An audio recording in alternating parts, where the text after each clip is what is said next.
Chapter 4. The brigade was halted in the fringe of a grove. The men crouched among the trees and pointed their restless guns out at the fields. They tried to look beyond the smoke. Out of this haze they could see running men. Some shouted information and gestured as they hurried. The men of the new regiment watched and listened eagerly, while their tongues ran on in gossip of the battle. They mouthed rumors that had flown like birds out of the unknown. They say Perry has been driven in with big loss. Yes, Carrot went to the hospital. He said he was sick. That smart lieutenant is commanding G Company. The boys say they won't be under Carrot no more if they all have to desert. They allus knew he was a... Hannis's battery is took. It ain't either.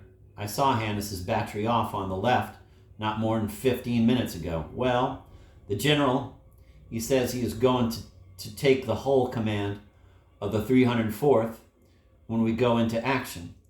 And then he says we'll do such fighting as never another one regiment done. They say we're catching it over on the left. They say the enemy drive our line into a devil of a swamp and took Hannis's battery. No such thing.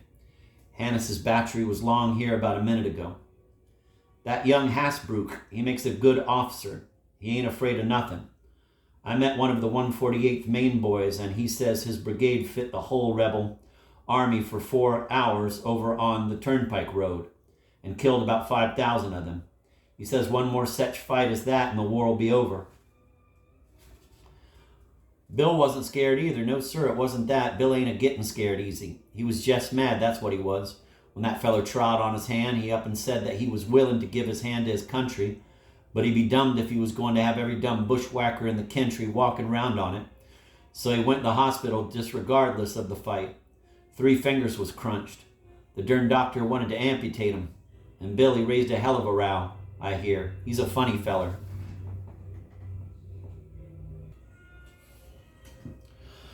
The din in front swelled to a tremendous chorus. The youth and his fellows were frozen to silence. They could see a flag that tossed in the smoke angrily. Near it were the blurred and agitated forms of troops. There came a turbulent stream of men across the fields. A battery changing position at a frantic gallop scattered the stragglers right and left. A shell screaming like a storm banshee went over the huddled heads of the reserves. It landed in the grove and exploding redly flung the brown earth. There was a little shower of pine needles. Bullets began to whistle among the branches and nip at the trees. Twigs and leaves came sailing down. It was as if 1,000 axes, wee and invisible, were being wielded. Many of the men were constantly dodging and ducking their heads. The lieutenant of the youth company was shot in the hand. He began to swear so wondrously that a nervous laugh went along the regimental line. The officer's profanity sounded conventional. It relieved the tightened senses of the new men. It was as if he had hit his fingers with a tack hammer at home. He held the wounded member carefully away from his side so that the blood would not drip upon his trousers. The captain of the company, tucking his sword under his arm, produced a handkerchief and began to bind with it the lieutenant's wound, and they disputed as to how the binding should be done. The battle flag in the distance jerked about madly. It seemed to be struggling to free itself from an agony. The billowing smoke was filled with horizontal flashes. Men running swiftly emerged from it. They grew in numbers until it was seen that the whole command was fleeing. The flag suddenly sank down as if dying. Its motion as it fell was a gesture of despair. Wild yells came from behind the walls of smoke. A sketch in gray and red dissolved into a mob-like body of men who galloped like wild horses. The veteran regiments on the right and left of the 304th immediately began to jeer with the passionate song of the bullets, and the banshee shrieks of shells were mingled loud catcalls and bits of facetious advice concerning places of safety. But the new regiment was breathless with horror. God, Saunders got crushed, whispered the man at the youth's elbow. They shrank back and crouched as if compelled to await a flood.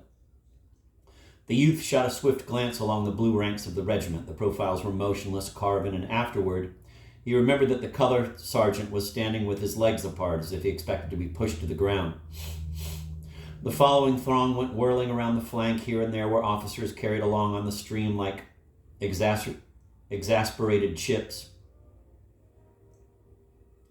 The following throng went whirling around the flank. Here and there were officers carried along on the stream like exasperated chips.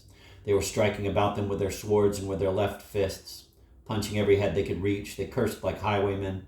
A mounted officer displayed the furious anger of a spoiled child. He raged with his head, his arms, and his legs. Another, the commander of the brigade, was galloping about bawling. His hat was gone and his clothes were awry. He resembled a man who has come from bed to go to a fire. The hoofs of his horse often threatened the heads of the running men, but they scampered with singular fortune. In this rush they were apparently all deaf and blind. They heeded not the largest and longest of the oaths that were thrown at them from all directions. Frequently over this tumult could be heard the grim jokes of the critical veterans, but the retreating men apparently were not even conscious of the presence of an audience. The battle reflection that shone for an instant in the faces on the mad current made the youth feel that forceful hands from heaven would not have been able to have held him in place if he could have got intelligent control of his legs. There was an appalling imprint upon these faces. The struggle and the smoke had pictured an exaggeration of itself on the bleached cheeks and in the eyes wild with one desire. The sight of this stampede exerted a flood-like force that seemed able to drag sticks and stones and men from the ground. They of the reserves had to hold on. They grew pale and firm and red and quaking. The youth achieved one little thought in the midst of this chaos. The composite monster which had caused the other troops to flee had not then appeared. He resolved to get a view of it, and then he thought he might very likely run better than the best of them.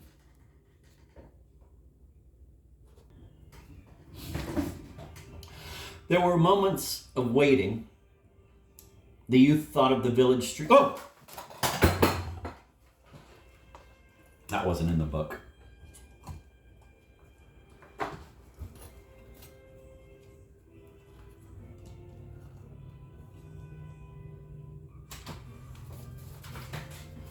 There were moments of waiting. The youth thought of the village street at home before the arrival of the circus parade on a day in the spring.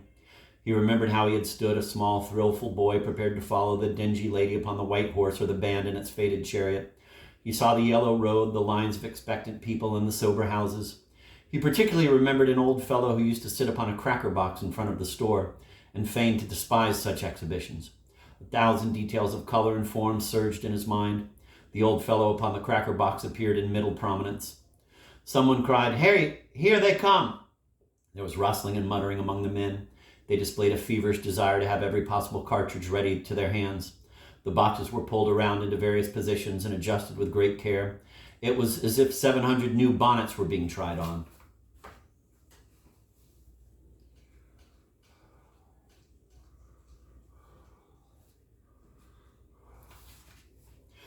The tall soldier, having prepared his rifle, produced a red handkerchief of some kind. He was engaged in knitting it about his throat with exquisite attention to its position, when the cry was repeated up and down the line in a muffled roar of sound. "Here they come! Here they come!" Gun locks clicked. Across the smoke-infested fields came a brown swarm of running men who were giving shrill yells. They came on, stooping and swinging their rifles at all angles. A flag tilted forward sped near the front. As he caught sight of them, the youth was momentarily startled by a thought that perhaps his gun was not loaded. He stood trying to rally his faltering intellect so that he might recollect the moments when he had loaded, but he could not. A hatless general pulled his dripping horse to a stand near the colonel of the 304th. He shook his fist in the other's face. "You've got to hold him back," he shouted savagely. "You've got to hold him back." In his agitation, the colonel began to stammer. All right, General, all right. By God, we'll do our best, General." The general made a passionate gesture and galloped away. The colonel, perchance to relieve his feelings, began to scold like a wet parrot. The youth, turning swiftly to make sure that the rear was unmolested, saw the commander regarding his men in a highly resentful manner, as if he regretted above everything his association with them. The man at the youth's elbow was mumbling as if to himself, "Oh, we're in for it now. Oh, we're in for it now." The captain of the company had been pacing excitedly to and fro in the rear. He coaxed in his schoolmistress fashion as to a congregation of boys with primers. His talk was an endless repetition. "Reserve your fire, boys. Don't shoot till I tell you. Save your fire. Wait till they get close up. Don't be damned fools." Perspiration streamed down the youth's face, which was soiled like that of a weeping urchin.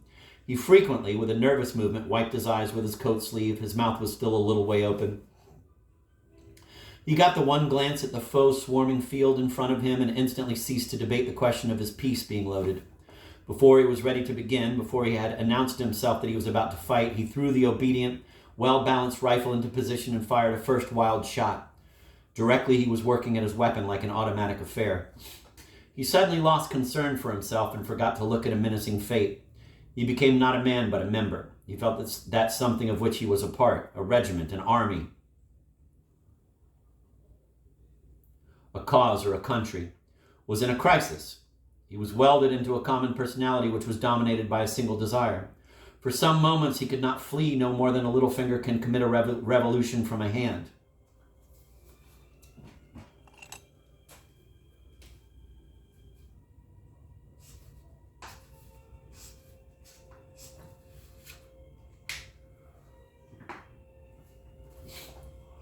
If he had thought the regiment was about to be annihilated, perhaps he could have amputated himself from it, but its noise gave him assurance. The regiment was like a firework that, once ignited, proceeds superior to circumstances until its blazing vitality fades. It wheezed and banged with a mighty power. He pictured the ground before it as strewn with the discomfited.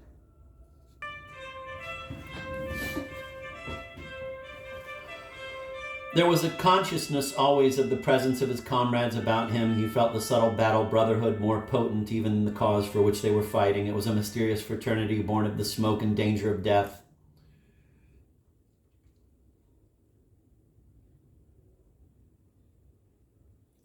He was at a task. He was like a carpenter who has made many boxes, making still another box, only there was furious haste in his movements. He, in his thought, was careering off in other places, even as the carpenter who, as he works, whistles and thinks of his friend or his enemy, his home or a saloon. And these jolted dreams were never perfect to him afterward, but remained a mass of blurred shapes. I'm going to reread this last two paragraphs. There was a consciousness always of the presence of his comrades about him. He felt the subtle battle brotherhood more potent even than the cause for which they were fighting. It was a mysterious fraternity born of the smoke and danger of death.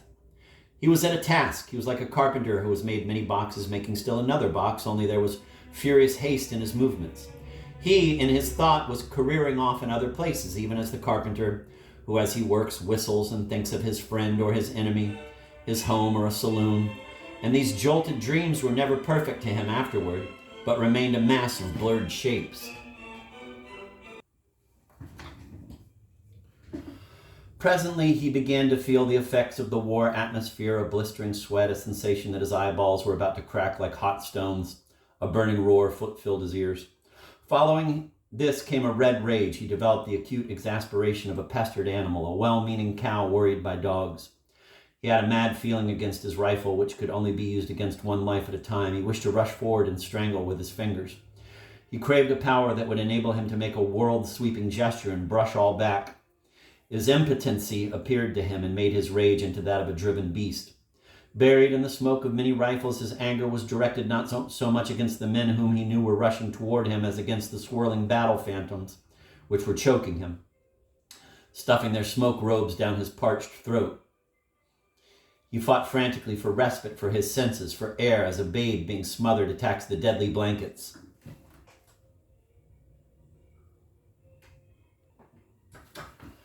There was a blare of heated rage mingled with a certain expression of intentness on all faces. Many of the men were making low-toned noises with their mouths, and these subdued cheers, snarls, imprecations, prayers, made a wild, barbaric song that went as an undercurrent of sound, strange and chant-like, with the resounding chords of the war march. The man at the youth's elbow was babbling. In it there was something soft and tender, like the monologue of a babe. The tall soldier was swearing in a loud voice. From his lips came a black procession of curious oaths. Of a sudden, another broke out in a querulous way, like a man who has mislaid his hat. Well, why don't they support us? Why don't they send supports? Do they think? The youth in his battle sleep heard this as one who dozes hears. There was a singular absence of heroic poses. The men bending and surging in their haste and rage were in every impossible attitude. The steel ramrods clanked and clanged with incessant din as the men pounded them furiously into the hot rifle barrels. The flaps of the cartridge boxes were all unfastened and bobbed idiotically with each movement. The rifles, once loaded, were jerked to the shoulder and fired without apparent aim into the smoke, or at one of the blurred and shifting forms which upon the field before the regiment had been growing larger and larger like puppets under a magician's hand. The officers, at their intervals, rearward, neglected to stand in picturesque attitudes. They were bobbing to and fro, roaring directions and encouragements. The dimensions of their howls were extraordinary. They expanded their lungs with prodigal wills, and often they nearly stood upon their heads in their anxiety to observe the enemy on the other side of the tumbling smoke. The lieutenant of the youth's company had encountered a soldier who had fled screaming at the first volley of his comrades. Behind the lines, these two were acting a little isolated scene. The man was blubbering and starting with sheep-like eyes at the lieutenant. The man was blubbering and staring with sheep-like eyes at the lieutenant, who had seized him by the collar and was pummeling him. He drove him back into the ranks with many blows.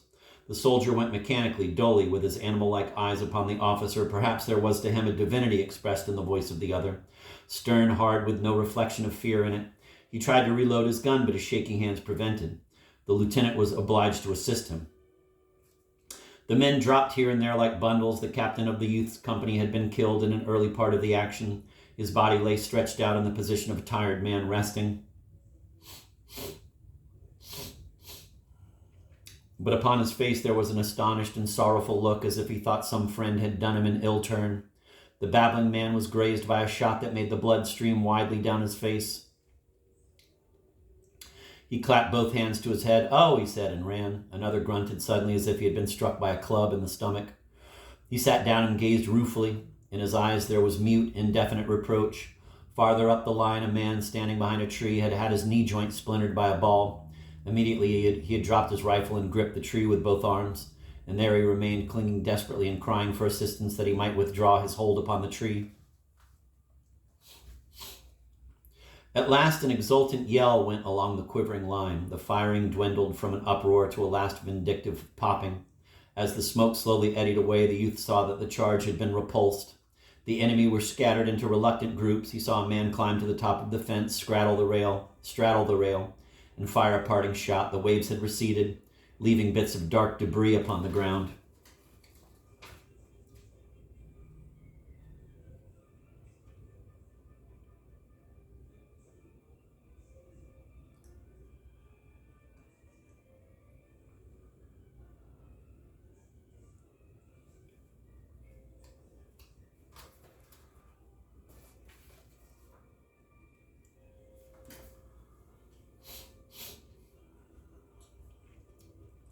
Some in the regiment began to whoop frenziedly. Many were silent. Apparently they were trying to contemplate themselves.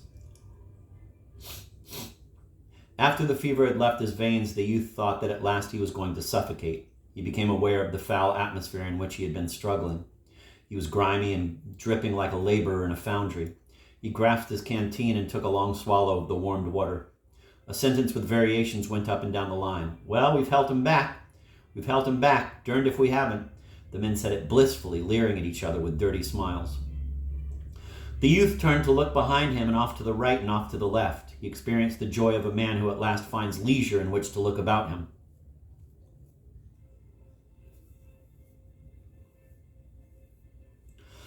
Underfoot there were a few ghastly forms, motionless. They lay twisted in fantastic contortions. Arms were bent and heads were turned in incredible ways. It seemed that the dead men must have fallen from some great height to get into such positions. They looked to be dumped out upon the ground from the sky. From a position in the rear of the grove, a battery was throwing shells over it. The flash of the guns startled the youth at first. He thought they were aimed directly at him. Through the trees, he watched the black figures of the gunners as they worked swiftly and intently. Their labor seemed a complicated thing. He wondered how they could remember its formula in the midst of confusion. The guns squatted in a row like savage chiefs. They argued with abrupt violence. It was a grim powwow. Their busy servants ran hither and thither. A small procession of wounded men were going drearily toward the rear. It was a flow of blood from the torn body of the brigade. To the right and to the left were the dark lines of other troops. Far in front, he thought he could see lighter masses protruding in points from the forest. They were suggestive of unnumbered thousands. Once he saw a tiny battery go dashing along the line of the horizon. The tiny riders were beating the tiny horses. From a sloping hill came the sound of cheerings and clashes. Smoke welled slowly through the leaves. Batteries were speaking with thunderous oratorical effort. Here and there were flags, the red and the stripes dominating. They splashed bits of warm color upon the dark lines of troops.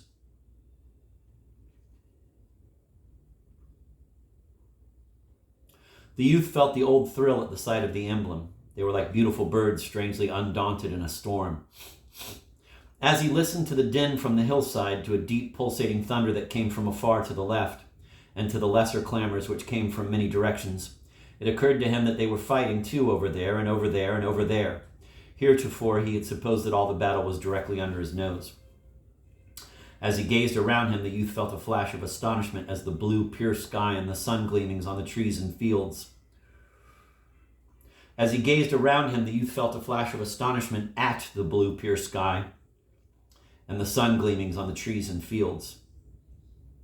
It was surprising that nature had gone tranquilly on with her golden process in the midst of such devilment.